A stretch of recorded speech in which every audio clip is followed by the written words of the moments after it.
Hello everyone! In this video, I will show you step-by-step how to install and run multi-loader. Let's get started. The download link is in the description below.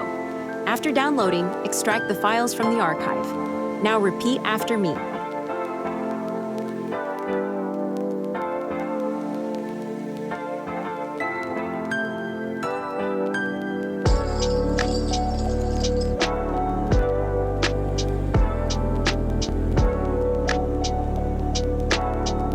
Once you've injected the cheat, you can safely enter the game. Good luck!